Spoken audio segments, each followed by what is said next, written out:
잉글랜드의 정치 철학자인 토머스 홉스라는 사람이 있습니다. 이 토머스 홉스라는 사람은 1651년 1월에 리바이어던이라는 책을 발표해서 유명해졌는데요. 토마스 홉스라는 사람은 군주제, 즉 왕에 의한 통치를 지지하는 왕당파 가운데 한 사람이었습니다. 그래서 이 리바이어던이라는 책은 절대군주, 군주제를 옹호하기 위해서 쓰여진 저술이라고 볼 수 있는 것이죠.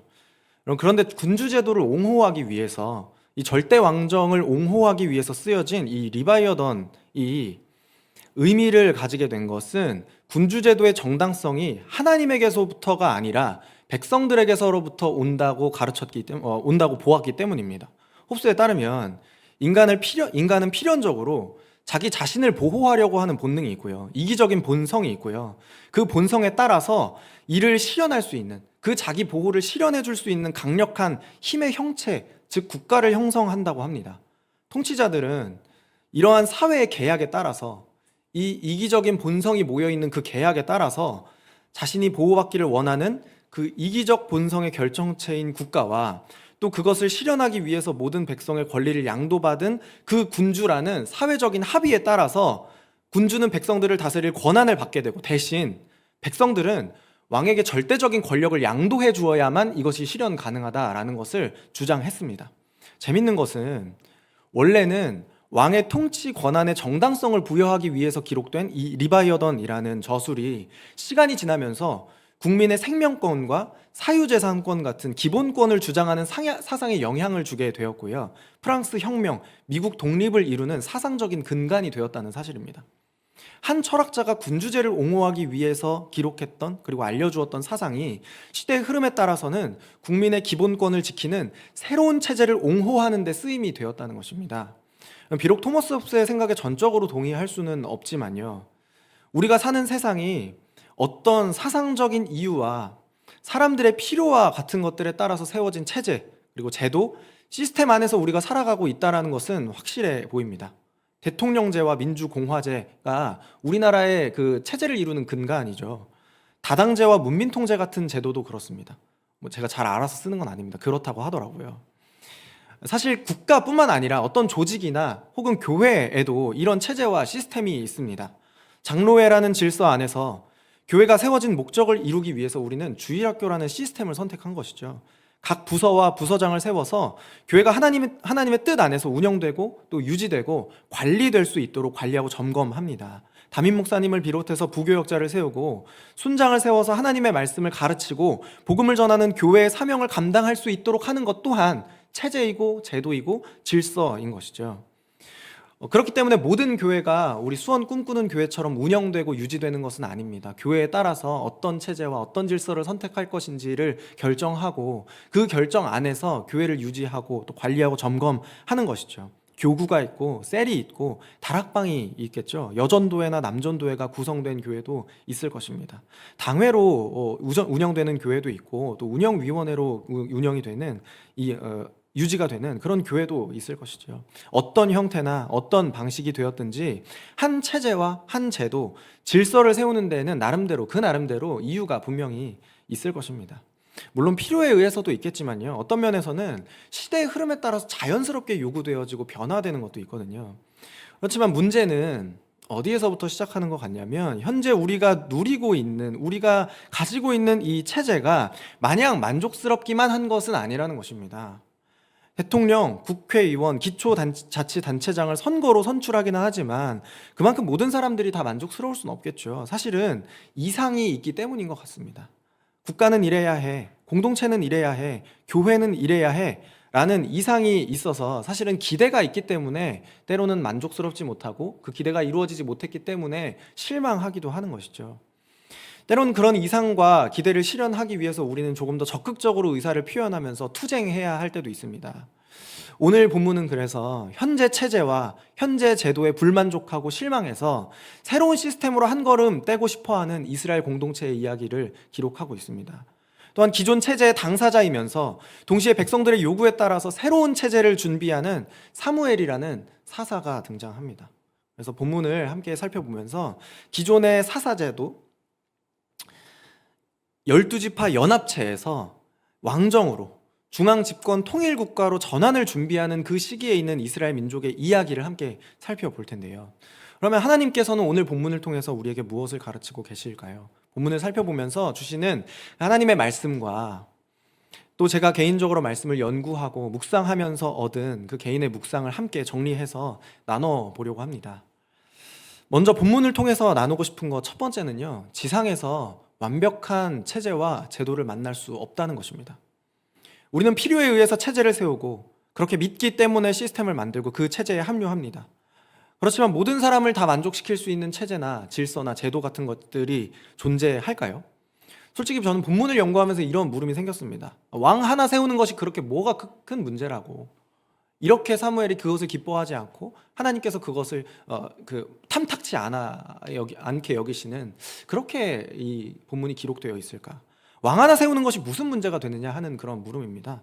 왜냐하면 본문에서도 살펴볼 수 있는 왕이 필요했던 이 이스라엘의 장로들이 왕을 요구했던, 왕이 우리에게 필요해 라고 했던 그 이유가 분명히 있기 때문에 그래요. 분명하게 그 필요가 있었기 때문에 그렇거든요. 왜냐하면 첫 번째 이유는 이스라엘 민족 안에서 사사제도가 건강하게 자리 잡지 못한 상태였습니다. 오늘 본문 5절을 보면요, 이스라엘 장로들이 모여서 라마에 있는 사무엘에게 가서 어떻게 왕을 요구했는지가 기록이 되어 있고 그 이유가 기록되어 있는데, 5절 말씀입니다. 같이 한번 읽겠습니다. 그에게 이르되 보소서, 당신은 늙고 당신의 아들들은 당신의 행위를 따르지 아니하니 모든 나라와 같이 우리에게 왕을 세워 우리를 다스리게 하소서 한지라. 아멘. 그럼 우리는 이 사무엘이라는 사사 이전에 사사 역할을 수행했던 엘리라는 사람을 기억합니다. 그리고 또한 엘리를 기억한다면 우리는 반드시 그 엘리의 아들들이 이스라엘 민족 가운데서 어떤 행위들을 했는지, 어떤 범죄를 저지르고 그 예배와 제사 제도를 어떻게 유린했는지를 또한 기억할 것입니다. 그의 아들들인 홈니와 비느하스가 얼마나 부패한 지도자였고 영적으로 눈이 어두운 그런 제사장이었는지도 우리는 함께 기억할 것입니다. 여러분, 사무엘은 물론 탁월한 사사였지만 오늘 본문에서 백성들이 왕을 요구하는 이유는 분명합니다. 사무엘의 아들들이 엘리의 아들들과 똑같은 일을 벌이고 있었기 때문에 그렇습니다. 사사제도가 정확하게 분명하게 자리 잡지 못했고 건강하게 유지되지 못했기 때문에 자연스럽게 백성들은 기존 체제에 대한 불만과 기존 질서에 대한 어떤 새로운 한 걸음을 요구할 수밖에 없게 되는 것이죠. 3절을 보시면요, 그의 아들들이 자기 아버지의 행위를 따르지 아니하고 이익을 따라 뇌물을 받고 판결을 굽게 하니라. 여러분, 사사는 곧 재판관입니다. 사사는 곧 법적인 판결을, 시시비비를 가리는 역할을 잘 수행해야만 사사의 역할을 잘 수행했다고 이야기를 할 수 있을 것입니다. 특별히 그 가운데에서 하나님께서 세우신 정의가 실현될 수 있도록 물론 정직하게 판결하고 법적인 그 절차대로 온전한 판결을 해주어야 되는 것도 맞지만 그 가운데에서 하나님의 정의와 하나님의 공의가 실현될 수 있도록 정직한 판결을 내야 할 책임이 있는 자리였던 것이죠.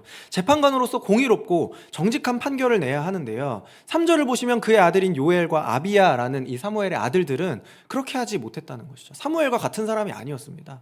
사무엘과 같은 통치를 베풀 수 없는 사사들이었던 것이죠. 이익을 따르고 뇌물을 받고 굽어진 정의를 실현하는 사람이었던 것이죠. 여러분, 이유가 너무 합당하고 납득이 되지 않나요? 이스라엘의 장로들이 왕을 요구했던 그 이유가 되게 합당해요. 타당해요. 6절에 보면 사무엘이 이스라엘 장로들의 요청을 듣고서 기뻐하지 않았다고 이야기를 하거든요.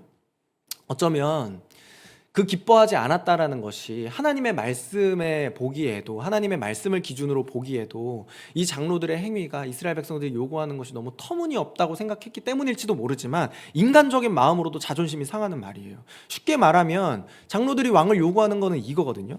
모든 사사가 다 너 같으면 내가 얘기를 안 한다. 모든 사사들이 다 너처럼 그렇게 판결하고 그렇게 통치할 수 있으면 우리가 이렇게까지 안 나온다. 그런데 네 아들들만 해도 봐라. 너의 아들들 때문에 브엘세바가 지금 난리도 아닌데 다른 지역은 어떨지 생각은 해봤냐? 라고 요구한다면 사무엘의 입장에서 할 말이 없겠죠. 어떤 아버지가 이런 말을 듣고 불쾌하지 않을 수 있을까요? 자칫 잘못 들으면 백성이 왕을 요구하는 것은 지금 사무엘에게 책임을 묻고 있는 것과 다를 바가 없거든요. 그렇기 때문에 물론 이것이 이 사무엘의 눈에 영적으로 보기에도 또 하나님의 말씀을 기준으로 보기에도 불쾌한 일이었을 수 있지만 개인적으로도 자존심이 상하는 일이었을 수 있습니다. 백성들에게 왕이 필요했던 이유가 또 한 가지 있었는데요. 그것은 사사가 국가 단위 지도자가 아니라 지역 단위 지도자로 기능했었기 때문에 그렇습니다. 본문에서 장로들이 사무엘을 찾으러 라마라는 지역으로 갔다고 합니다. 그리고 그 당시에 사무엘의 아들들이 사사 역할을 했던 지역은 라마가 아니라 브엘세바입니다. 그러니까 이 사사라는 역할은 국가 단위로 전체적으로 통치할 수 있는, 기능할 수 있는 그런 역할이 아니라 지역 단위에서, 지파 단위에서 그들을 통치하고 다스리는 그런 역할을 했다는 것이죠. 물론 성경에서 기록하기로는, 그 사무엘서 안에서 기록하기로는 사무엘의 그 영향력이 온 이스라엘에 다 미쳤다고 그렇게 기록을 하거든요. 근데 이게 굉장히 드문 일이고요. 사사들은 기본적으로 지역 단위, 지파 단위로만 기능을 했습니다. 그러니까 이 문제는 이 지역 단위로 사사들이 기능을 했을 때 이방 민족들과 무력 충돌이 발생했을 때 이 필요가 생기는 거거든요. 그렇게 이방 민족들과의 군사 충돌이 발생했을 때 지역 단위, 지파 단위로 일부의 어떤 제한적인 역할을 수행하는 사사들의 지도권으로는 그것을 충분히 대응할 수 없다고 지금 장로들이 판단을 하는 거예요. 장로들의 입장에서는 이방 민족들이 침략해 올 때 지금 현재와 같은 사사 제도 안에서는 자기 지파 백성들의 생명과 재산이 충분히 보호를 받지 못한다는 나름대로 타당한 이유가 있는 것입니다. 강력한 군사권을 발휘할 수 있는 통치자가 그 상황을 수습할 수 있고, 한편으로는 다른 나라의 역으로 되갚아 줄 수도 있는 그런 상황이 될 거라고 기대를 했던 것이죠. 결론적으로 백성들은, 특별히 이 백성들은 사사제도 안에서 만족을 얻지 못했고 새로운 체제와 새로운 시스템을 갈망했습니다. 어떠세요? 이유를 들어보니까 좀 타당하게 느껴지세요? 그런 대로 이유가 있다고 생각을 하세요? 네.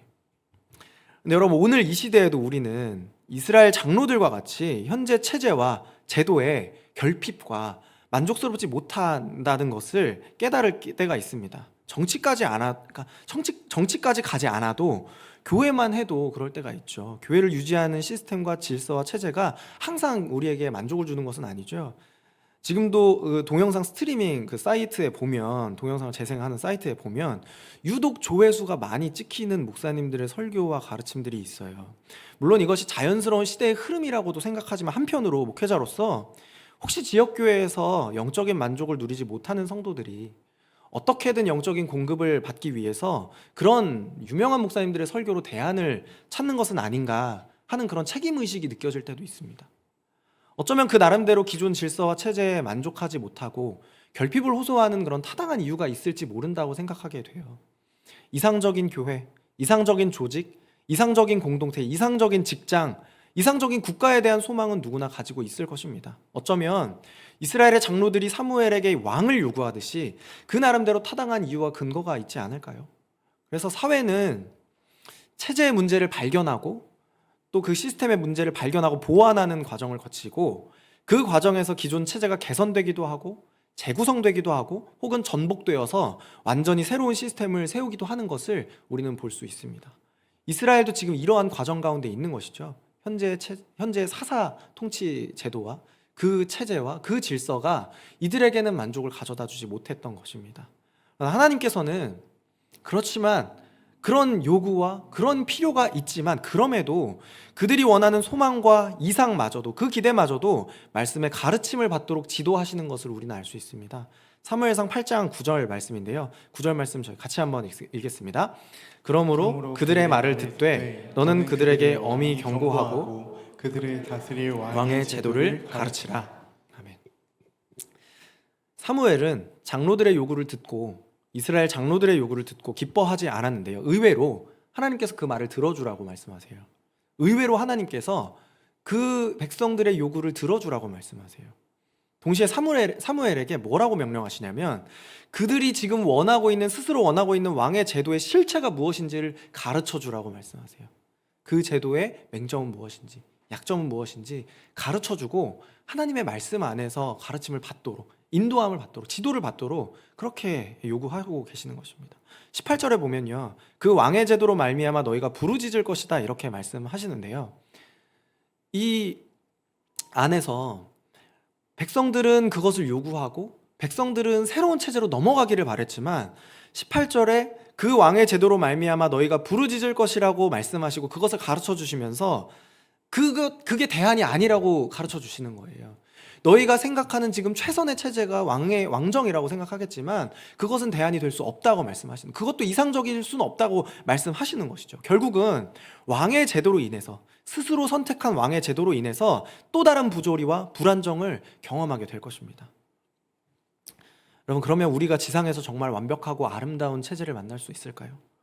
정말 온전하고 정말 흠잡을 데 없는 그런 질서를 우리가 만날 수 있을까요? 안타깝지만 저는 그게 불가능한 일이라고 생각합니다. 이게 뭐 패배주의나 회의주의나 어떤 우리의 시도들이 다 무의미하다 뭐 이런 얘기는 아니고요. 하나님 나라가, 최소한 하나님의 나라가 온전히 이루어지기 전에는 우리는 그런 것들을 쉽게 만날 수가 없을 거예요. 그렇기 때문에 우리가 가져야 하는 태도는 받아들임이라고 생각합니다. 비록 우리가 살아가는 현실의 부조리함과 불의가 있지만 그것에 대해서는 분노하고, 사회의 맹점과 구조에 보완해야 할 부분을 민감하게 바라보는 지혜를 갖되 때로는 주어진 현실을 마주하고 인정하고 나아가서는 끌어안는 용기와 성숙함이 우리에게 필요하지 않나 싶어요. 그렇다고 해서 제가 본문을 통해서 나누고 싶은 것이 그저 그냥 잠자코 있자라는 것은 아닙니다. 다만 현실이 그러한 것을 부정하지는 말자라는 것이죠. 헛된 기대와 이상을 품고 의미 없는 실망을 하지는 말자는 것입니다. 여러분, 그렇다면 우리는 또한 이런 현실을 받아들이는 가운데에서 무엇을 바라보고 무엇을 소망해야 할까요? 두 번째로, 체제와 제도와 질서 그 자체를 섬기는 것이 건강한 것이 아니라 사람을 섬기기 위한 제도, 사람을 섬기기 위한 질서를 우리가 꿈꾸어야 한다는 것입니다. 또한 지상에서는 완전한 체제를 만날 수 없더라도 우리는 기대해야 하고 소망해야 하고 하나님께서 우리에게 꿈꾸게 하신 것들을 꿈꾸어야 하는, 용감하게 꿈꾸어야 하는 그런 담대함도 우리에게 필요합니다. 본문 10절부터 17절 말씀인데요, 왕을 요구하는 백성들이 그 요구하는 왕의 제도의 실체가 무엇인지, 지금 그들이 왕 하나 요구하는 게 아니라 지금 그 왕정 제도를 통해서 어떤 일들이 일어날 것인지 하나님께서 10절부터 17절에 가르쳐주고 계시는데요, 조금 길지만 10절부터 17절을 같이 한번 읽어보겠습니다. 조금 길지만 10절부터 같이 읽습니다. 사무엘이 왕을 요구하는 백성에게 여호와의 모든 말씀을 말하여 이르되, 너희를 다스릴 왕의 제도는 이러하니라. 그가 너희 아들들을 데려다가 그의 병거와 말을 어거하게 하리니 그들이 그 병거 앞에서 달릴 것이며, 그가 또 너희의 아들들을 천부장과 50부장을 삼을 것이며, 자기 밭을 갈게 하고 자기 추수를 하게 할 것이며, 자기 무기와 병거의 장비도 만들게 할 것이며, 그가 또 너희의 딸들을 데려다가 향료 만드는 자와 요리하는 자와 떡 굽는 자로 삼을 것이며, 그가 또 너희의 밭과 포도원과 감람원에서 제일 좋은 것을 가져다가 자기의 신하들에게 줄 것이며, 그가 또 너희의 곡식과 포도원 소산의 11조를 거두어 자기의 관리와 신하에게 줄 것이며, 그가 또 너희의 노비와 가장 아름다운 소년과 나귀들을 끌어다가 자기 일을 시킬 것이며, 너희의 양떼의 10분의 1을 거두어 가리니 너희가 그의 종이 될 것이라. 아멘. 네, 10절부터 17절까지 저희가 이제 10절부터 17절까지 저희가 함께 읽으면서 제가 본문에 강조해드린, 다른 색깔로 이제 강조해드린 표현이 있어요. 10절에 보시면, 11절에 보시면 그의 아들들을 데려다가라는 표현이 기록되어 있고요. 13절에는 그가 또 너희의 딸들을 데려다가 라고 그렇게 기록을 합니다. 14절에 보시면 가져다가라는 표현이 있습니다. 제일 좋은 것을 가져다가. 16절로 넘어가시면요, 너희의 노비와 가장 아름다운 소년과 나귀들을 끌어다가라는 표현이 기록이 되어 있습니다. 데려가다, 가져가다, 끌어가다라는 표현이 반복돼서 기록되어 있고요. 11조 그리고 10분의 1을 거두어라는 표현이 또한 기록이 되어 있습니다. 이 데려가다, 가져가다, 끌어가다라는 단어가 한국말로 번역은 다양하게 되어 있지만 원문을 보면 라카흐라는 하나의 단어로 기록되어 있는데, 그 단어는 취하다, 데려가다라는 의미가 또한 있지만요, 또 다른 그 구절에서 보면 빼앗다라는 표현도 있습니다. 왕은 기본적으로 가져가는 역할입니다. 왕은 기본적으로 백성들에게 취하는 그런 기능입니다. 왕은 기본적으로 백성들을 탈취하는 탈취자가 될 것이라는 것입니다.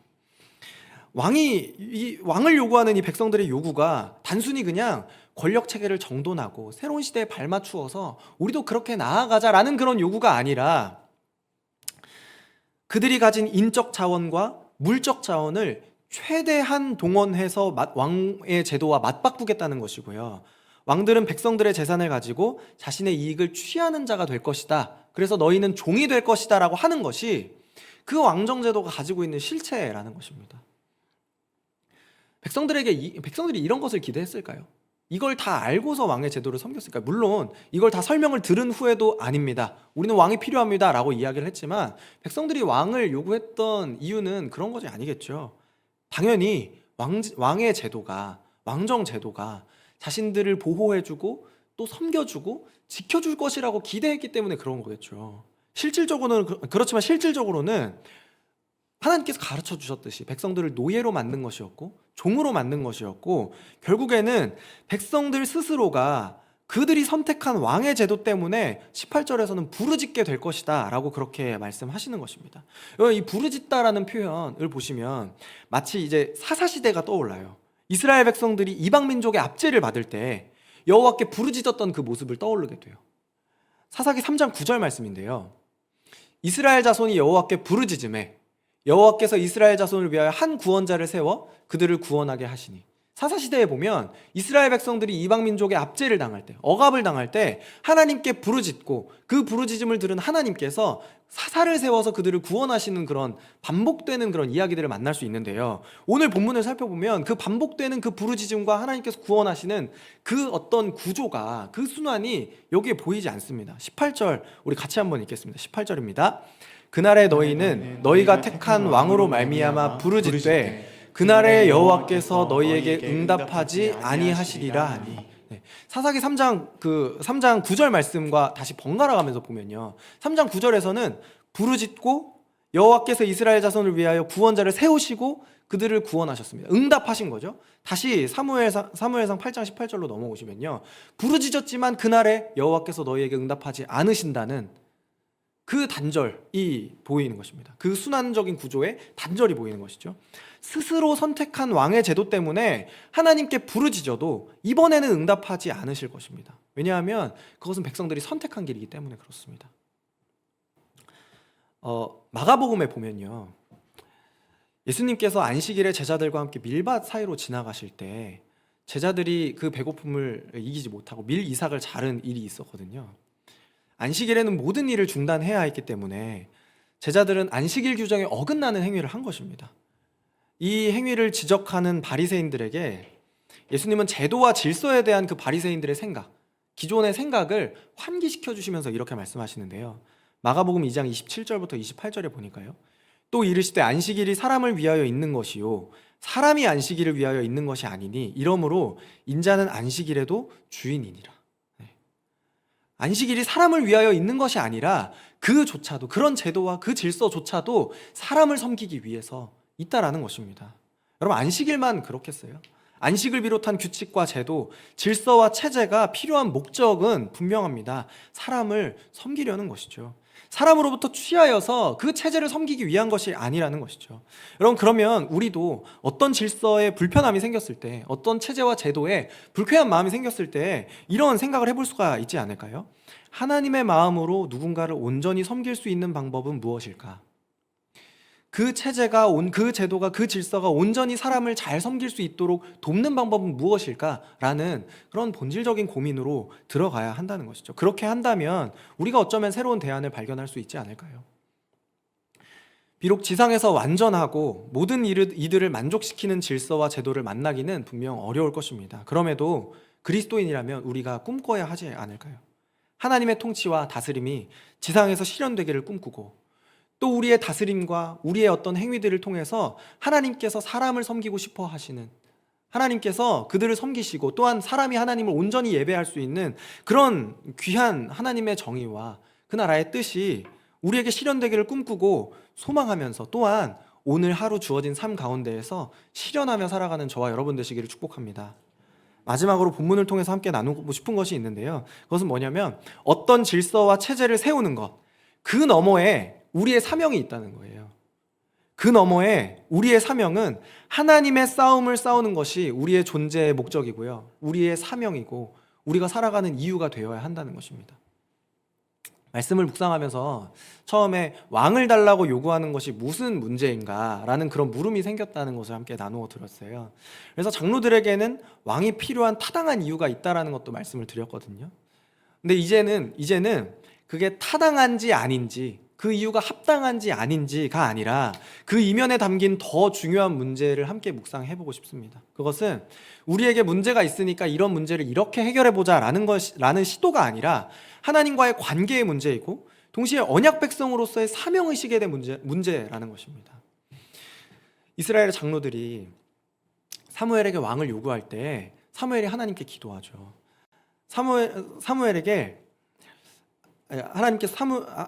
사무엘이 하나님께 기도하는데 그 기도 가운데서 하나님께서 사무엘에게 장로들의 요구 너머에 있는 문제의 본질이 무엇인지를 지적하셔요.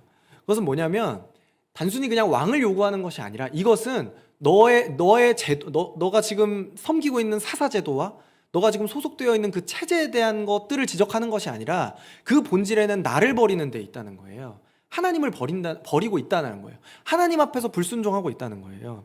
그러니까 그 요구 너머에 요구 너머에 있는 문제의 본질은 출애굽 시대로부터 시작된, 어쩌면 그 이전 오래전부터 시작된 이스라엘 백성의 하나님에 대한 뿌리 깊은 불순종과 불신앙이라는 것입니다. 7절 말씀인데요. 여호와께서 사무엘에게 이르시되 백성이 내게 한 말을 다 들으라. 이는 그들이 너를 버림이 아니요 나를 버려 자기들의 왕이 되지 못하게 함이니라. 그래서 문제의 본질은 정치적이고 질서에 관련된 문제가 아니라 영적인 것이라고 하나님께서 말씀하시는 것입니다. 사사 사무엘에 대한 불만, 사사 제도에 대한 불만이 아니라 하나님에 대한 불만과 원망이라는 것입니다.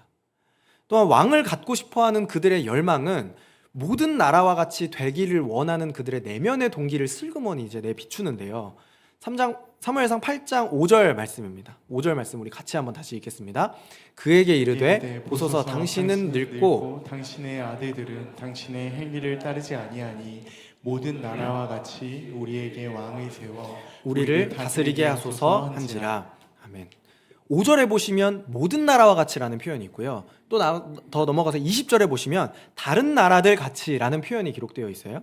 근데 여러분 이 논리가 정말 이제 무서운 이유, 왕을 요구하는 이 논리가 정말 무서운 이유는 다른 데들 다 그렇게 하는데 뭐가 문제냐라는 거잖아요. 다른 나라들 다 그렇게 통치해서 잘 되고 있는데, 잘 유지하고 있는데, 백성들을 잘 보호하는데 도대체 우리가 그렇게 하는 게 뭐가 문제냐라는 거예요. 제가 아이들 대할 때 가끔씩 이제 듣기 싫은 말이 있는데 뭐냐면 다른 애들 다 하는데 왜 저는 안 돼요? 라고 하는 게 정말 듣기 싫거든요. 야, 그러면 다른 애들 도둑질하면 너도 할래? 라고 말하고 싶어요. 근데 이게 똑같은 논리로 접근하고 있는 거예요. 다른 나라들도 왕이 있던데 우리도 그렇게 하면 안 되냐라는 거예요. 모든 나라들이 그렇게 백성을 보호하고 체제를 유지하고 세력을 보존하는 것처럼 우리도 그렇게 하자라는 거죠. 여러분, 그런데 하나님께서 이스라엘 백성들에게 원하시는 게 그게 아니거든요. 이스라엘 백성들에게 요구하시는 게 다른 나라와 똑같이 해서 유지해라, 보존해라, 이게 아니거든요. 하나님께서 이스라엘 백성들을 선택하실 때 당신의 자녀에게 바라는 것은 같아져서 살아남는 것이 아니라 조금 약해 보여도 방금 금방 꺼질 것처럼 막 희미하게 막 이렇게 타올라도 다르게 살아라는 거잖아요. 여러분, 그렇다면 왜 장로들은 같아지고 싶어 했을까요? 거기에는 그 나름의 동기가 있다는 것을 우리가 발견할 수 있습니다. 19절부터 20절 말씀인데요. 백성이 사무엘의 말 듣기를 거절하여 이르되 아니로소이다. 우리도 우리 왕이 있어야 하리니. 20절 말씀 같이 읽습니다. 우리도 다른 나라들 같이 되어 우리의 왕이 우리를 다스리며 우리 앞에 나가서 우리의 싸움을 싸워야 할 것이니이다 하는지라. 아멘. 이 짧은 구절의 말씀에 우리가 벌써 7번이 기록되어 있습니다. 사무엘의 가르침을 받은 이스라엘 백성들이 계속해서 우리에 대한 이야기를 하고 있어요. 우리의 싸움을 싸우겠다는 겁니다.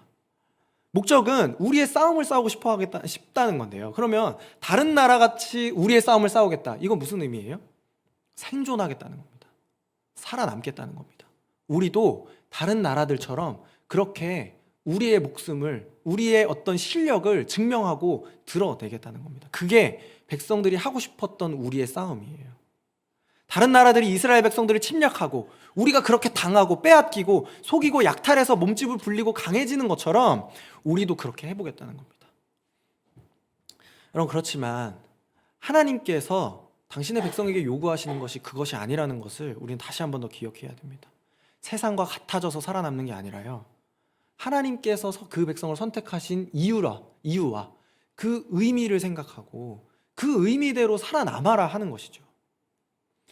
마태복음 6장 31절부터 33절까지 말씀인데요. 31절부터 33절인데요. 그러므로 염려하여 이르기를 무엇을 먹을까, 무엇을 마실까, 무엇을 입을까 하지 말라. 이는 다 이방인들이 구하는 것이라. 너희 하늘 아버지께서 이 모든 것이 너희에게 있어야 할 줄을 아시느니라. 그런즉 너희는 먼저 그의 나라와 그의 의를 구하라. 그리하면 이 모든 것을 너희에게 더하시리라. 아멘. 그런즉 너희는 먼저 그의 나라와 그의 의를 구하는 것입니다. 이것이 우리가 다른 점입니다. 이것이 우리와 다른 모든 나라들과 다른 점이고요. 이것이 우리가 하나님의 자녀와 그렇지 않은 사람들, 죄에 그 얽매여 있는 사람들과 죄로부터 자유로워진 우리의 다른 점 아닐까요? 이방인들이 구하는 것들은, 그렇게 해서 살아남는 것들은 우리를 달라지게 만들지 못할 것입니다. 우리를 구별되게 만들지 못할 것입니다. 우리에게 하나님께서 부여해 주신 그 사명대로 살아가지 못하게 만들 것입니다. 사랑하는 수원 꿈꾸는 교회 성도 여러분, 여러분 오늘 무엇을 구하고 계세요? 여러분 오늘 뭘 구하셨어요? 혹시 이방인과 같은 것을 구하고 있지는 않으신가요? 다른 나라와 같이 되는 것을 혹시 소망하고 계시지는 않으신가요? 다른 모든 나라들과 같은 방법으로 드러내고 증명하고 살아남기를 소망하고 계시지는 않으신가요? 혹시 하나님의 나라와 그 의로우심이 이 땅에서 실현되기 위한 그런 하나님의 싸움이 아니라 그저 이방인들이 구하는 것들을 하루하루 구하며 살아남는 우리의 싸움을 혹시 싸우고 싶으신가요? 여러분, 오늘 하나님께서 저와 여러분을 선택하신 이유가 분명히 있다는 사실을 믿으시기를 바랍니다. 우리의 싸움이 아니라 하나님의 싸움을 우리를 통해서 싸우시기를 원하신다는 것. 그 이방인들이 구하는 것이 아니라 그의 나라와 그의 공의와 정의를 구하는 것, 그것을 실현하는 것이 하나님께서 우리에게 주신 사명임을 기억하시면서 하루하루 우리의 싸움이 아니라 하나님의 싸움을 싸워가시면서 예배자로 살아가시는 그런 저와 여러분 되시길 다시 한번 주님의 이름으로 축복합니다.